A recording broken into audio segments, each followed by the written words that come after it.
Hi, I'm Chef Franklin Becker. You know the jingle. Now discover the facts about Ozempic, a GLP-1. There's only one FDA-approved Ozempic made by Novo Nordisk. Learn about the real thing. Talk to your healthcare professional today. Call 1-833-OZEMPIC or visit Ozempic.com to view the medication guide and to learn more about Ozempic. Semaglutide injection 0.5 milligram, 1 milligram, and 2 milligrams.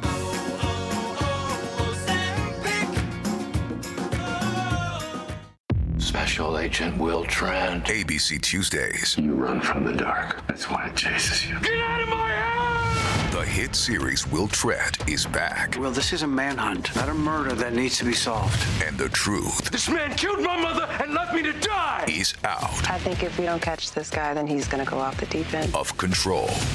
They won't even see you coming. I have to end this. Will Trent. Tuesdays 8/7 Central on ABC and stream on Hulu. Stoveleg Media, igniting conversation.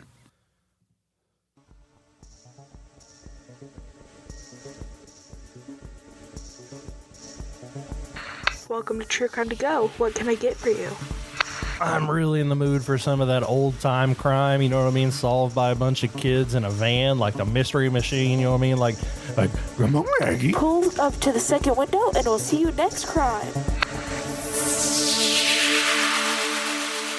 Welcome to True Crime Cast. I am John, here with Jamie, who's been my best friend for almost 20 years, and never did I ever know that you could do a perfect Scooby-Doo. Was that a good Scoob? Bro, I am flabbergasted. I think Scooby-Doo is one of the most underrated products of entertainment in our lifetime.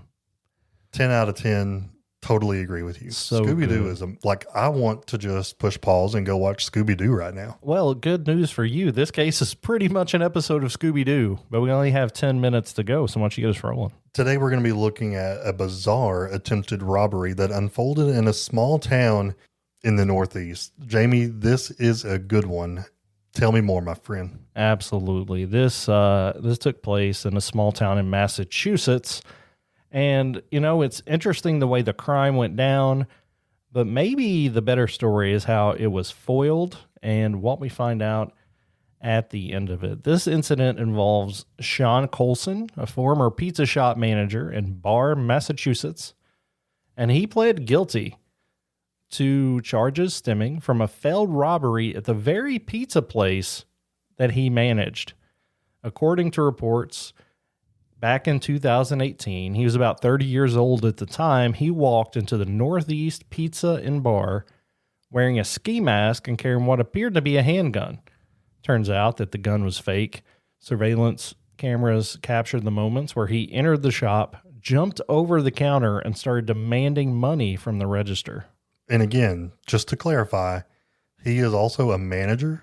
He used to be a manager there. Used to be a manager. So he was not currently No, he had already ended his employment. According to law enforcement, the fake gun looked real under the lights. Coulson reportedly struck an employee with the end of the weapon and tried to force them to open the register, but this was where the plan started to unravel. 3 people in the store, employees and a customer, reacted quickly. So they tackled him, wrestled him to the ground, and held him there until police arrived.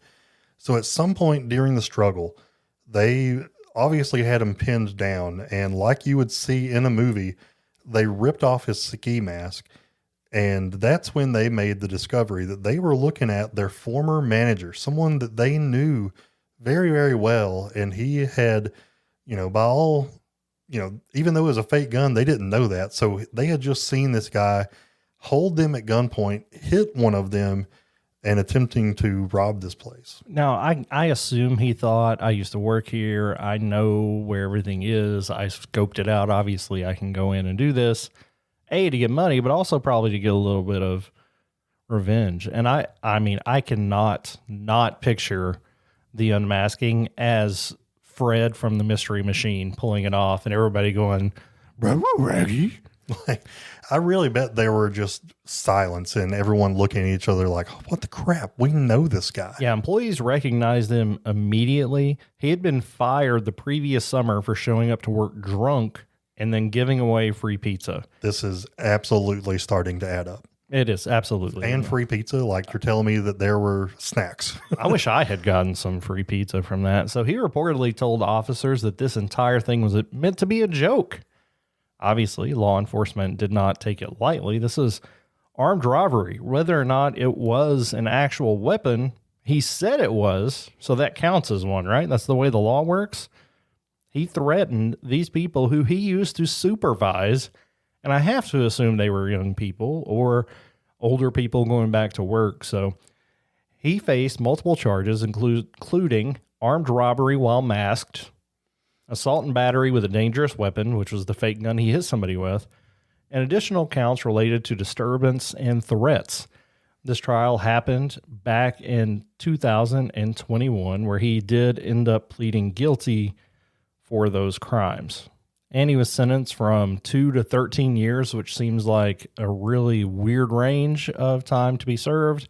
I cannot find an update on whether or not he is out of prison, but armed robbery feels like it should have more than 2 years. Am I off on that? No, absolutely. I mean, especially one of them was hit. One of them was attacked. If you pointed the gun at me and threatened to kill me and was trying to rob me, I would hope that you would spend, more than 2, I guess. 5. Let's just grab. Yeah. It's unfortunately more about the way it makes me feel at this point. I think 5 feels better. Absolutely.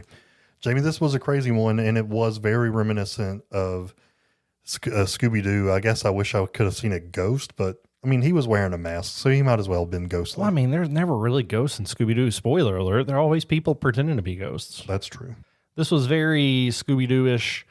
So I thought it'd be very scrappy of us to put it in a true crime to go. And you look shaggy. I don't know what else to say. Guys, we love you. We appreciate you. This has been a crime story in 10 minutes or less. Would you like crime with that?